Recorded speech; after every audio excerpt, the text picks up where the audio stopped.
তো আজকের আলোচনায় আমরা একটা বেশ গুরুত্বপূর্ণ আর কিছুটা স্পর্শকাতরও বলা যায় এমন একটা প্রশ্ন নিয়ে কথা বলবো।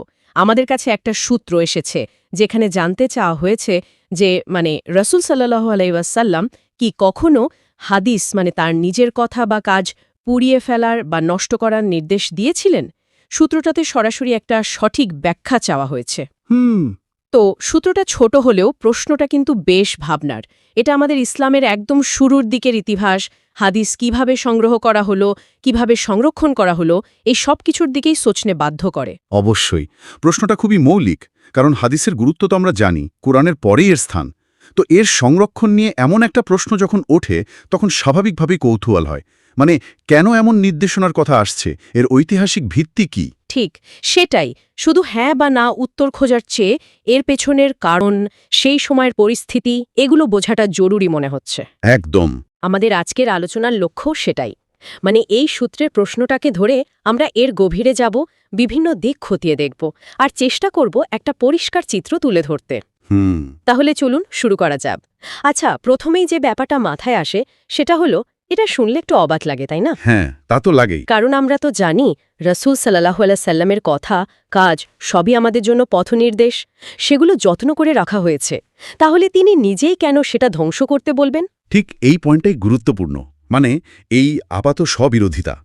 একদিকে তার শিক্ষার প্রতি গভীর শ্রদ্ধা, সেগুলো সংরক্ষণের এত চেষ্টা, আর অন্যদিকে তার থেকেই এমন একটা নির্দেশের ধারণা। এখানেই বিষয়টা জটিল হয়ে ওঠে। আর আমাদের ফিরে তাকাতে হয় সেই সময়, পরিস্থিতিটা ঠিক কেমন ছিল। সেই সময়ের কথা যদি ভাবি, একটা কারণ কি এমন হতে পারে যে কুরআন আর হাদিস মিশে যাওয়ার একটা ভয় ছিল? হ্যাঁ, এটা খুবই জোরালো একটা সম্ভাবনা। অনেক গবেষকই এই দিকটার কথা বলেন। কারণ কুরআন তো তখন নাজিল হচ্ছে। ঠিক, আর সেটাই তো মূল ভিত্তি, আল্লাহর বাণী। রাসূল সাল নিশ্চয়ই চাইবেন না যে সেটার সাথে তার নিজের কথা, দৈনন্দিন জীবনের নির্দেশনা, এগুলো গুলিয়ে যাক। লেখার উপকরণও তো সীমিত ছিল তখন। হ্যাঁ, সেটাও একটা বড় ব্যাপার। চামড়া, পাথর, খেজুর পাতা, হাড়, এগুলোর উপরই লেখা হতো। তো একই জায়গায় যদি কোরআনের আয়াত আর রাসূলের অন্য কথা লেখা থাকে, তাহলে তো একটা বিভ্রান্তির আশঙ্কা থেকেই যায়, তাই না? তা ঠিক। তার এটা হতে পারে যে একদম শুরুতে একটা সাবধানতা হিসেবে তিনি কোরআনের সাথে অন্য কিছু লিখতে বারণ করেছিলেন। হ্যাঁ, সেরকমই মনে হয়। কিছু বর্ণনায় তো স্পষ্টই পাওয়া যায়। যেমন সহিহ মুসলিমের একটা হাদিসে আছে, রাসূল বলেছেন, কোরআন ছাড়া আমার থেকে অন্য কিছু লিখো না, আর যে লিখেছে সে যেন তা মুছে ফেলে। ও আচ্ছা। তো এই বর্ণনাটা দেখলে মনে হতেই পারে যে তিনি হাদিস লিখতে নিষেধ করেছেন, বা যা লেখা আছে তা নষ্ট করতে বলেছেন। কিন্তু এটাকে কি ঢালাওভাবে হাদিস ধ্বংসের নির্দেশ বলা যায়, নাকি এটা ওই মিশে যাওয়াটা আটকানোর জন্য ছিল? এখানেই ব্যাখ্যার প্রয়োজন। এই নির্দেশটা কি সব সময়ের জন্য ছিল, সবার জন্য ছিল, নাকি একটা নির্দিষ্ট সময়ের, নির্দিষ্ট পরিস্থিতির জন্য? ঠিক। কারণ অন্যদিকে তো আবার লেখার অনুমতির কথাও পাওয়া যায়। যেমন ধরুন আব্দুল্লাহ ইবনে আমর ইবনুল আস রাদিয়াল্লাহু এর ঘটনাটা। হ্যাঁ, চমৎকার উদাহরণ। উনি তো রাসূল সাল্লাল্লাহু আলাইহি ওয়াসাল্লামের সব কথাই লিখে রাখতেন। হ্যাঁ, এবং যখন কেউ তাকে বারণ করেছিল, তিনি সরাসরি রাসূল সাল্লাল্লাহু আলাইহি সাল্লামকে জিজ্ঞাসা করেন, আর রাসূল সাল্লাল্লাহু আলাইহি সাল্লাম তাকে অনুমতি দেন।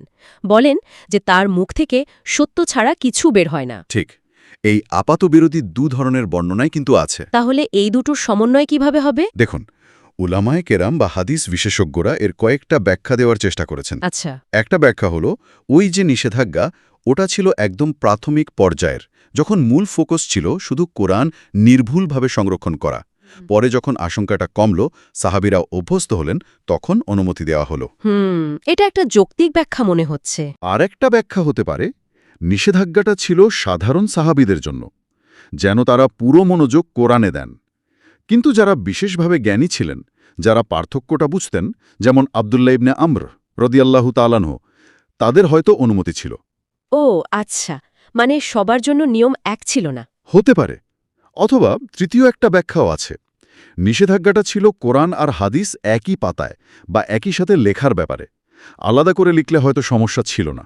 তার বিষয়টা বেশ স্তরযুক্ত, শুধু হ্যাঁ বা না নয়। একদমই তাই।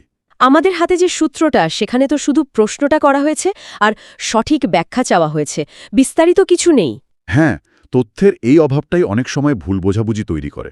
আর এই পুড়িয়ে ফেলা বা ধ্বংস করা শব্দগুলোও বেশ ভারী শোনায়। ঠিক, শুনলে মনে হয় যেন একটা বড় আকারের ধ্বংসলীলা চালানো হয়েছিল।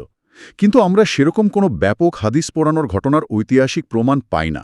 তাহলে ওই যে মুছে ফেলার কথা বলা হলো, হ্যাঁ, সেটা হতে পারে।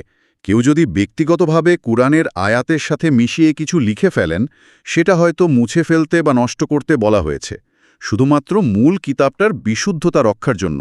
অনেকটা যেমন আমরা ব্যক্তিগত নোট বা খসড়া বাতিল করি। হ্যাঁ, অনেকটা সেরকম। এটা কোনো সাধারণ নির্দেশ ছিল বলে মনে হয় না। আর তখনকার দিনে লেখার জিনিস তো মূল্যবান ছিল, তাই মুছে ফেলে আবার ব্যবহার করা হতো। পুড়িয়ে ফেলা শব্দটা হয়তো কোনো বর্ণনায় এসেছে, কিন্তু সেটার ব্যাপকতা বা সেটা আদৌ কোনো আনুষ্ঠানিক নির্দেশ ছিল কিনা তা নিয়ে যথেষ্ট প্রশ্ন আছে। বোঝা গেল। মূল উদ্দেশ্য ছিল বিভ্রান্তি এড়ানো আর কুরআনের মর্যাদা অক্ষুণ্ণ রাখা। ঠিক। আর এটাও মনে রাখতে হবে, তখন যা কিছু লেখা হচ্ছিল সবই যে আজকের সংজ্ঞায় আমরা যাকে হাদিস বলি সেই পর্যায়ে পৌঁছেছিল তাও না। অনেক কিছুই হয়তো ছিল ব্যক্তিগত স্মৃতিচারণ, কুরিপু। আলোচনাটা কিন্তু বেশ গভীর দিকে যাচ্ছে। এই যে সূত্রের সঠিক ব্যাখ্যা চাওয়া হয়েছে, এটা থেকেই বোঝা যায় যে এই বিষয়ে সমাজে হয়তো নানা রকম ধারণা চালু আছে। অবশ্যই মানুষ হয়তো বিচ্ছিন্ন কিছু তথ্য শুনে দ্বিধায় পড়ছেন, তাই একটা নির্ভরযোগ্য উত্তর খুঁজছেন। আর এই জিজ্ঞাসাটাই আসলে আমাদের ইতিহাসের গভীরে গিয়ে সত্যটা জানার আগ্রহ তৈরি করে। নিঃসন্দেহে। আর এই আগ্রহটাই জরুরি। দেখুন, হাদিস শাস্ত্র যেভাবে প্রক্রিয়াগতভাবে বৃদ্ধি লাভ করেছে, তার পেছনে কিন্তু এই প্রাথমিক চ্যালেঞ্জগুলোর একটা বড় ভূমিকা ছিল। কিভাবে? এই যে পরে হাদিস যাচাই বাছাইয়ের জন্য এত কঠোর নিয়মকানুন তৈরি হলো, সনদ দেখা, রাবিদের জীবনী পরীক্ষা করা, রেজাল শাস্ত্র, হ্যাঁ, এগুলোর অন্যতম কারণই তো ছিল রাসূল সাল্লাল্লাহু আলাইহি সাল্লামের নামে যাতে কোনো ভুল বা বিকৃত তথ্য না ছড়ায়, তার আসল শিক্ষাটা যেন সংরক্ষিত থাকে। আজকের এই প্রশ্নটা আসলে পরোক্ষভাবেই সেই কঠোর পদ্ধতির প্রয়োজনীয়তাকেই মনে করিয়ে দেয়। তার মানে এই একটা প্রশ্ন আমাদের ইসলামের একেবারে শুরুর দিকে জ্ঞান সংরক্ষণের চ্যালেঞ্জগুলোর মুখোমুখি করছে। রসুলের শিক্ষা আজ যেভাবে আমাদের কাছে এসেছে, তার পেছনের রাস্তাটা সহজ ছিল না। একেবারেই না। অনেক সতর্কতা, অনেক শ্রম, নির্দিষ্ট পদ্ধতি অনুসরণ করেই এটা সম্ভব হয়েছে। ইতিহাসকে শুধু ঘটনা হিসেবে দেখলে হয় না, তার পেছনের মানুষ, পরিস্থিতি, সীমাবদ্ধতা সবকিছু মিলিয়ে দেখতে হয়। আমাদের উৎসে যেমন প্রেক্ষাপটের অভাব, তেমনি যে কোনো ঐতিহাসিক ঘটনার পুরো ছবিটা পাওয়াও কঠিন। ঠিক। আর তাই যে সঠিক ব্যাখ্যা চাওয়া হয়েছে, তার জন্য দরকার নির্ভরযোগ্য সূত্র আর গভীর বিশ্লেষণ, যা মুসলিম স্কলাররা শত শত বছর ধরে করে আসছেন। তাহলে আলোচনার এই পর্যায়ে এসে আমরা কি একটা জায়গায় পৌঁছাতে পারি? মানে রাসূল সাল্লাল্লাহু আলাইহি ওয়াসাল্লাম হাদিস ব্যাপকভাবে পুড়িয়ে ফেলা বা ধ্বংস করার কোনো সাধারণ নির্দেশ দিয়েছিলেন, এমন দাবির পক্ষে কি শক্ত প্রমাণ আছে? দেখুন, যা তথ্য প্রমাণ পাওয়া যায় তাতে সেরকম কোনো সাধারণ বা ব্যাপক নির্দেশের কথা বলা কঠিন। বরং যা কিছু নিষেধাজ্ঞা বা মুছে ফেলার কথা এসছে, তা খুব সম্ভবত প্রাথমিক পর্যায়ে ছিল, সীমিত পরিসরে ছিল এবং মূল লক্ষ্য ছিল কুরআনকে অন্য কিছুর সাথে মিশে যাওয়া থেকে বাঁচানো। ব্যক্তিগত নোট বা অসম্পূর্ণ লেখার ক্ষেত্রে হতে পারে? হ্যাঁ, সেটাই বেশি সম্ভাব্য মনে হয়। কারণ পরে তো লেখার অনুমতি এবং উৎসাহ দুটোই দেওয়া হয়েছে। রাসূল সাল্লাল্লাহু আলাইহি ওয়াসাল্লাম নিজেই তো বলেছেন, আমার পক্ষ থেকে একটি আয়াত হলেও তা পৌঁছে দাও। ঠিক, সহিহ বুখারীর হাদিস। হ্যাঁ, তো এই প্রচার বা পৌঁছে দেওয়ার অন্যতম উপায় তো লেখা এবং মুখস্থ রাখা। তাহলে তিনি নিজেই তার শিক্ষাকে ধ্বংস করার নির্দেশ দেবেন, এটা তার পুরো মিশনের সাথেই তো ঠিক মেলে না। এই আলোচনা থেকে একটা বিষয় খুব পরিষ্কার হলো যে কোনো তথ্য, বিশেষ করে ধর্মীয় বা ঐতিহাসিক বিষয়ে হুট করে গ্রহণ করা উচিত নয়।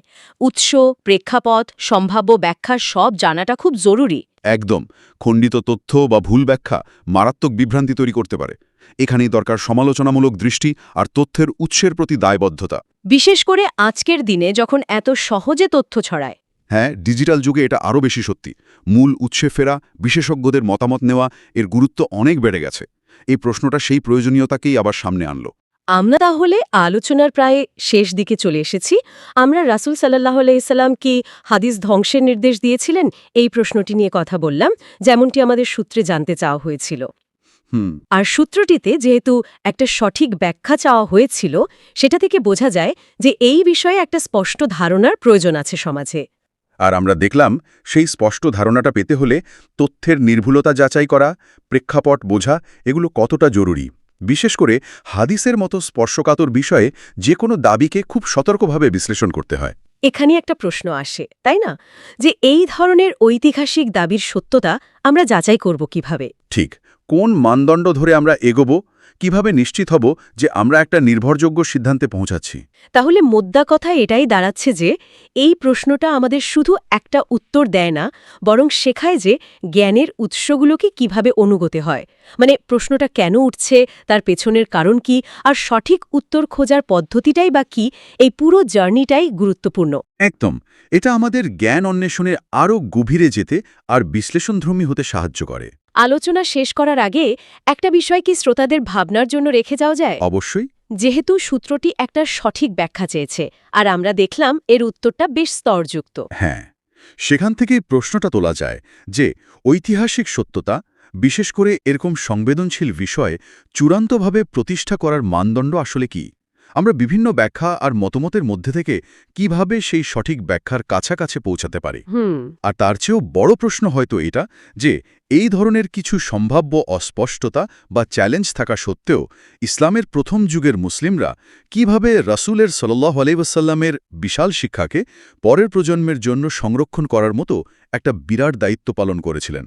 মানে সেই সময়ের চ্যালেঞ্জগুলো তারা ঠিক কিভাবে মোকাবেলা করেছিলেন? এই প্রশ্নগুলো নিয়ে ভাবলে হয়তো আমরা সেই সময়টাকে আর হাদিস সংরক্ষণের পুরো প্রক্রিয়াটার গুরুত্ব আরও ভালোভাবে অনুভব করতে পারব।